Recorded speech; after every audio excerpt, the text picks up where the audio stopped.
La première femme à qui j'ai parlé avait 18 ans quand moi j'avais 14 ans. Et j'avais ce physique donc je pouvais me permettre de me rajouter de 3 ans. J'étais en vacances dans le sud avec ma famille. Et moi c'est toujours avec ma famille. Toujours on est dans la même pièce, la même chambre, voire le même lit. Et même dans ma vie de tous les jours, je dormais avec mon petit frère. Donc j'avais jamais ce moment où j'étais seul. Et tu verras que plus tard dans la vidéo, ça aura toute son importance. Pour ces vacances-là précisément, j'ai eu la chance d'avoir ma chambre tout seul pour la première fois de ma vie. Et comme tu le sais, à cet âge, 14 ans, on est jeune. À 14 ans, un rien nous impacte. Il se passe un truc tout con et ça va nous impacter pendant plusieurs années le reste de notre vie. Et là, simplement le fait d'avoir eu ma chambre tout seul, d'avoir eu cette responsabilité de devoir gérer une pièce juste à moi, ça a débloqué quelque chose dans mon esprit et j'ai changé complètement d'attitude sur la vie.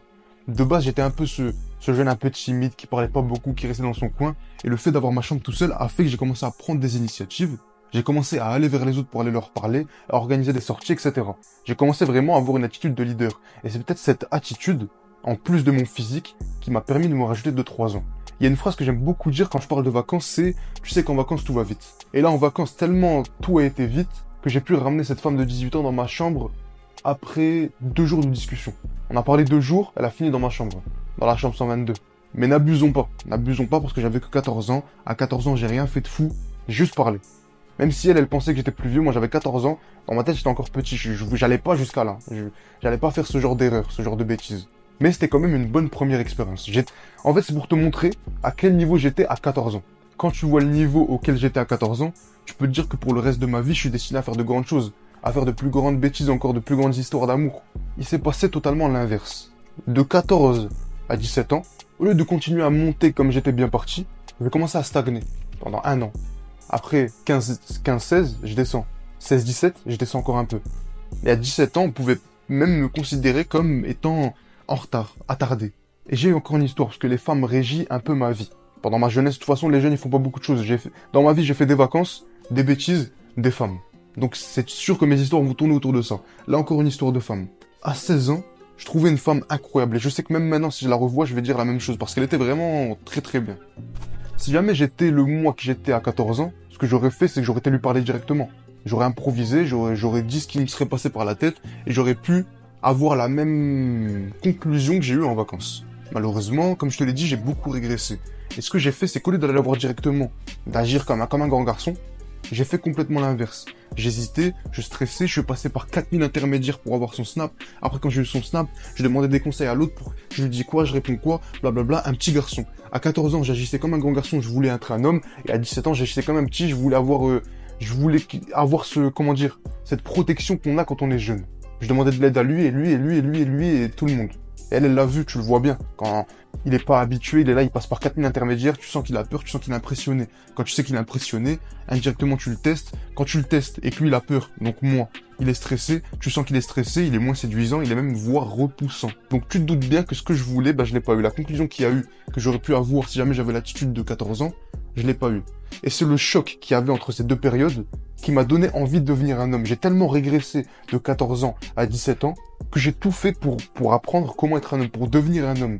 Et je sais que maintenant, je peux le dire droit dans les yeux du moi que j'étais à 14 ans et du moi que j'étais à 17 ans, que la version que je suis maintenant les choquerait complètement. Ils seraient impressionnés de voir la personne que je suis devenu. Et j'en suis fier. Je suis fier de pouvoir regarder la personne que j'étais avant et d'être convaincu que la version que j'étais avant serait choquée, voire impressionnée de voir ce que je suis devenu maintenant.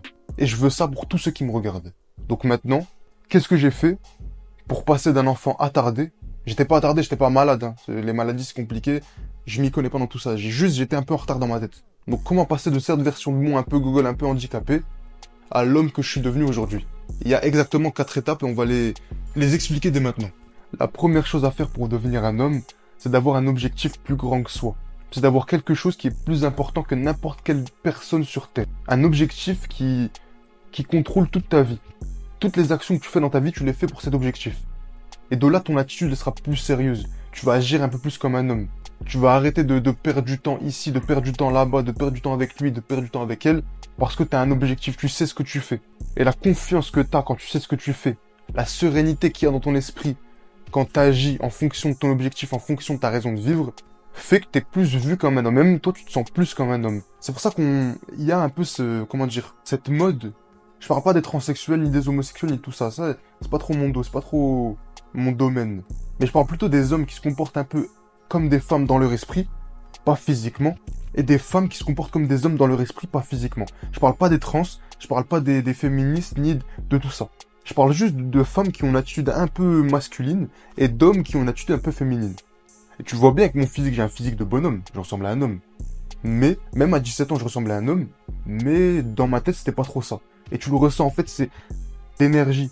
Comme quand quelqu'un est fatigué, quand quelqu'un est pas bien, quand quelqu'un est un peu malade, tu vois pas, il n'y a pas des indices concrets qui montrent qu'il est malade. Même si certains ont des cernes, certains ont le nez qui coule, etc. Quelqu'un qui est fatigué, tu le ressens un peu qu'il est un peu plus lent que d'habitude, qu'il est un peu plus déconnecté que d'habitude.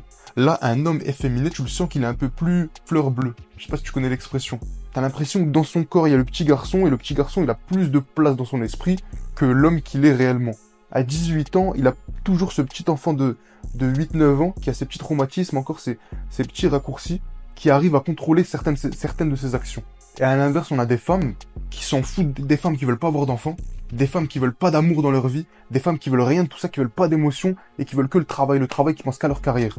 Le discours, il faut le changer. En fait, si jamais vraiment tu veux être un bonhomme, tu vas devoir prendre en exemple des femmes qui font les bonhommes.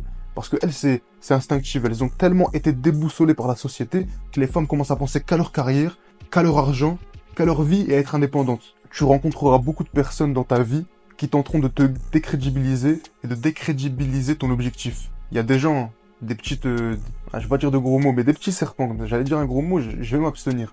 Des petits serpents remplis de poison et de venin, des sorcières, tout ce genre de mauvaises personnes qui ont beaucoup parlé, qui ont même tenté d'agir en voyant ce qui me motivait moi dans ma vie de tous les jours. Des gens à qui je donne même pas l'heure. Des gens que j'ai pas vus pendant plusieurs années maintenant, critiquent ce que je fais de ma vie. Alors que peu importe ce qu'ils diront, ça m'impactera pas. Bah en fait, ça m'a même aidé le fait qu'ils parlent de ça, parce que du coup maintenant j'ai une histoire à te raconter. Il y a même, je crois que j'ai déjà raconté l'histoire, mais il y a exactement 2-3 semaines, un ami à moi, ah non, je l'ai raconté dans ma communauté privée. Il y a exactement 2-3 semaines, un pote à moi a trouvé un ancien pote à moi avec qui je traite. Il était dans un magasin, les deux ils marchaient, ils sont croisés, ils sont reconnus. En fait, ils étaient pas potes eux deux directement.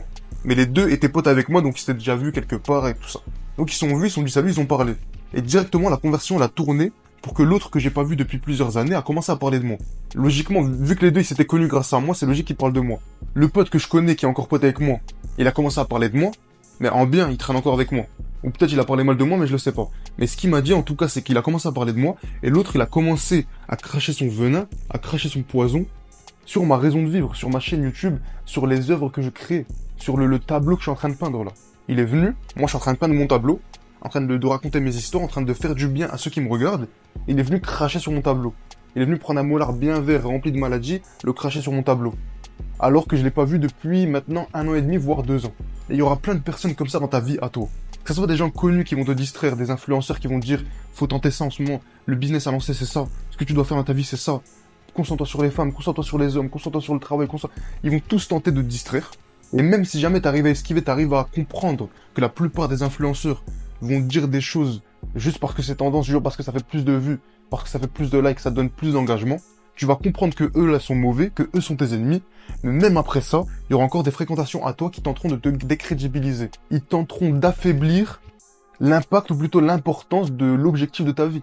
Ils diront, ça va, dans 1 semaine, il aura arrêté. Moi, ça fait maintenant 1 an que je fais des vidéos quand j'ai commencé, et j'ai commencé à en parler autour de moi. Les gens pensaient que dans 2-3 mois, j'allais arrêter. Mais dans 2 ans, je suis encore là. Tu le verras. Et un homme, il a qu'une parole. Donc dans 2 ans, je suis encore là.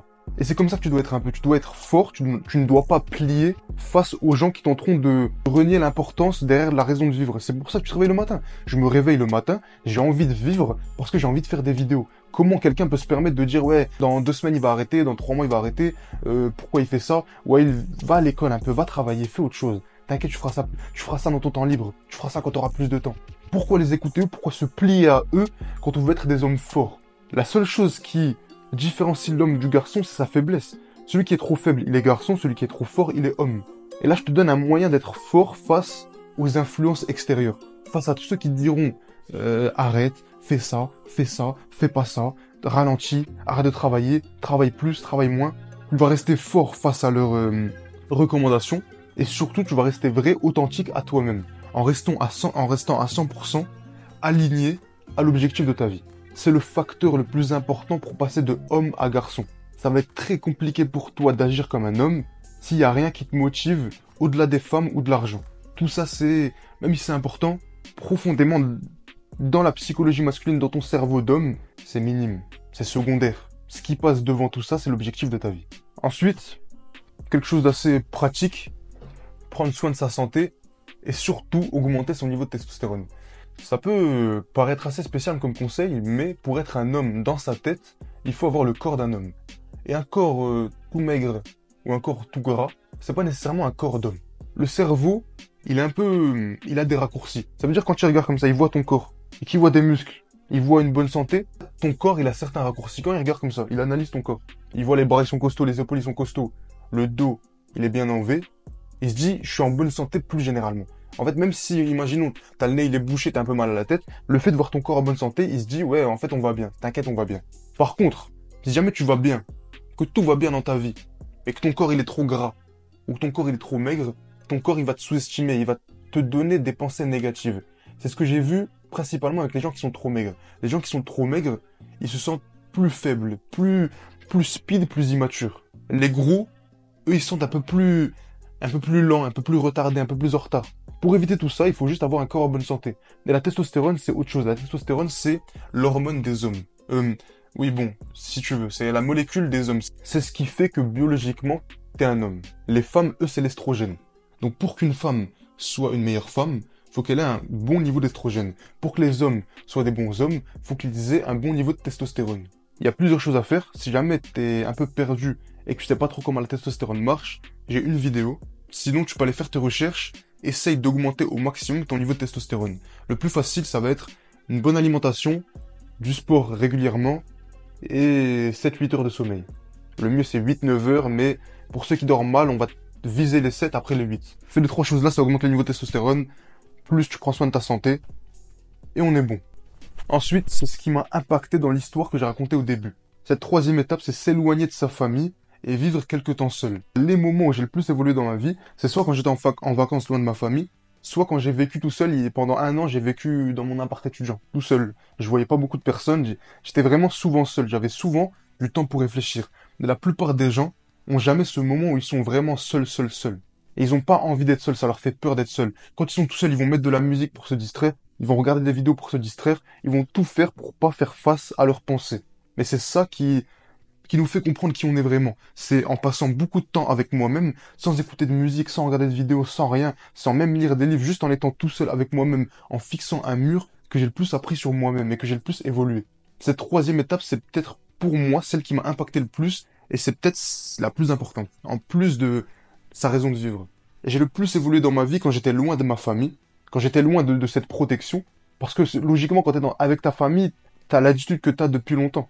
Si jamais t'as passé toute ta vie à être un peu Google, je sais pas, faire que des blagues, jamais être sérieux, quand t'es loin de ta famille, tu pourras changer d'attitude. Avec ta famille, c'est compliqué. Même là, des fois, je parle avec une voix grave. Je suis gêné de parler avec une voix grave devant ma mère. Je sais pas pourquoi, j'ai pas pris cette habitude. J'agis encore comme l'enfant que ma mère aime. J'agis encore comme l'enfant qu'elle a mis au monde. Loin de ma famille, j'ai rien à voir avec ça. Quand je suis seul, j'ai rien à voir avec ça. Et ça fait peur à beaucoup de personnes de passer du temps seul. Et ça, c'est pas un ennemi précis, mais l'ennemi, quand tu veux être seul et que tu essaies de distraire, c'est toi-même. C'est toi qui as peur de te confronter, de savoir ce qui se passe vraiment dans ta tête. T'es obligé de mettre de la musique à fond, t'es obligé d'avoir les AirPods bien profonds dans ton oreille pour que tu puisses oublier tous les problèmes que t'as dans ta vie. Et si jamais t'es chez toi, si jamais tu peux réfléchir, t'as ces pensées qui viennent dans ta tête, tu vas rapidement aller sur YouTube, aller sur Netflix ou aller te branler.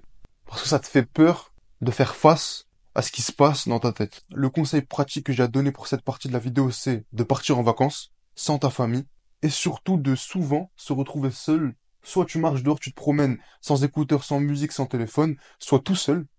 Et je l'ai fait il y a encore 3 jours. Tu coupes ton téléphone, tu coupes ton PC, tu coupes tout ce que t'as, tu vas dans une pièce et tu fixes, je sais pas, tu fixes un mur. Moi j'ai fait ça.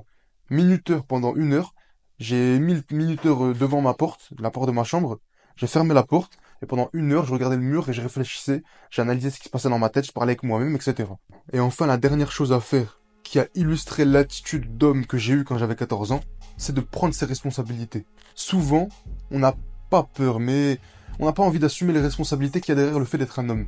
Tu le vois bien, je sais pas si t'as ton père, si ton père il est encore là, mais au moment, même si jamais t'as connu ton père, mais tu vois à peu près à quoi ça ressemble un père, à quoi ça ressemble un chef de famille, l'homme de la famille. Et même si il y a que ta mère, t'as toujours vécu qu'avec ta mère elle a quand même pris ce rôle de père. Et tu vois bien l'attitude qu'elle a. Elle doit prendre des responsabilités. Quand il y a un problème, elle doit aller le régler. Quand il y a quelqu'un qui va pas bien, elle va aller le voir. Ou il va aller le voir. Ton père, il s'occupe de régler les problèmes. Ton parent dominant, il s'occupe de prendre les responsabilités. Si jamais tu fais de la merde, t'assumes, c'est ta faute. Et ça, c'est quelque chose que j'essaye de mettre dans ton esprit. Le fait de prendre des responsabilités, de toujours se dire que c'est ta faute, que c'est toi le chef, et que c'est toi qui dois assumer les responsabilités qu'il y a derrière les autres. Quand quelque chose se passe mal, c'est pas parce que lui, il a fait ça. C'est pas parce que t'as pas eu la chance d'avoir ça. C'est pas parce que c'était pas le bon moment, parce que t'étais pas prêt. Si jamais ça s'est passé, c'est de ta faute. Ça va t'aider à avancer plus vite. Et en plus de ça, tu peux prendre des initiatives. Par exemple, j'ai tourné il y a quelques jours une vidéo dans une salle de jeu en réalité virtuelle. J'ai déjà été il y a 2 semaines, mais il y a 2 semaines, ils pensaient que j'allais venir juste pour faire des plans de vidéo. Donc moi, j'ai ramené les gens qui devaient venir. J'ai pris l'initiative de les inviter pour leur faire une sortie. Et arrivé là-bas, on arrive et en fait, il n'y a pas de vidéo. Si jamais j'étais pas un homme, j'aurais essayé de rejeter la faute sur quelqu'un. Ouais, c'est ta faute, t'es venu en retard. Ouais, c'est sa faute à lui, il savait pas qu'on allait faire ça. J'aurais pu dire c'est la faute du patron. Mais pas du tout, c'est moi qui a mal communiqué. Et c'est moi aussi qui m'ai mal organisé parce que j'aurais pu le faire plus tôt, je l'ai pas fait. J'aurais pu le faire plus tard et je l'ai fait plus tard. Et aussi, tu peux te dire que c'est n'importe quoi, c'est un bonus. Hein. Mais les radins, c'est des petits enfants. Les gens pas généreux, les gens qui ont pas envie de donner de l'argent, qui ont pas envie de payer à manger, qui ont pas envie de payer, qui veulent juste garder leur argent pour eux, c'est des petits, parce que les petits, ils sont attachés à leur argent. C'est la petite souris, elle leur a donné. C'est le Père Noël, il leur a donné un petit billet pour son anniversaire, pour, je sais pas, il s'est fait opérer, ça lui a juste, je sais pas, ça lui a remis le coude en place, ça lui a donné de l'argent parce qu'il était là. Et du coup, ils sont attachés émotionnellement à leur argent et ils veulent pas le donner aux gens autour d'eux. Là aussi, ils veulent pas prendre de responsabilité. L'argent, il faut le dépenser. C'est à quoi de l'avoir sinon? Donc, résumé, s'éloigner de sa famille et vivre un peu seul, prendre des responsabilités et prendre des initiatives, avoir une raison de vivre, un objectif et y aligner 100% de sa vie et prendre soin de sa santé et augmenter son niveau de testostérone. Si tu fais tout ça, j'aimerais que tu imagines cette scène. 3 adolescents de 16 ans passent à côté de toi, ils te regardent un peu, tu vois qu'ils te regardent, tu continues à marcher, tu fais ton chemin, tu fais ta journée, et t'entends quand ils passent dans ton dos, qui sont un peu loin, mais tu peux quand même entendre leur chuchotement, et tu les entends dire « Ouah, j'aimerais trop être comme lui ». T'entends tes petits cousins, tes petits neveux, tes petits frères, les gens autour de toi commencent à te voir comme un exemple. Être un homme, c'est pas seulement pour soi. C'est bien d'être un homme pour évoluer dans sa vie. Et si jamais t'es un homme, tu donnes l'exemple à toute une société. Si jamais toi t'es un homme, tous les gens autour de toi auront enfin un exemple sur lequel se reposer. Ils auront quelqu'un pour se dire « Ah ouais, faut être un homme comme lui ». Normalement, c'est le rôle des pères. C'est le rôle des grands-pères. C'est le rôle des adultes, des vrais hommes. Mais soit ces hommes ne sont plus des hommes, soit ils sont juste pas là. Donc quand t'as pas de père, ou que ton père il agit comme ta mère, c'est compliqué de le prendre comme exemple. Donc c'est à ton tour, c'est à toi de jouer le rôle du père. C'est à toi d'être l'homme sur lequel les autres prennent exemple. Ça va bien au-delà que des intérêts à toi.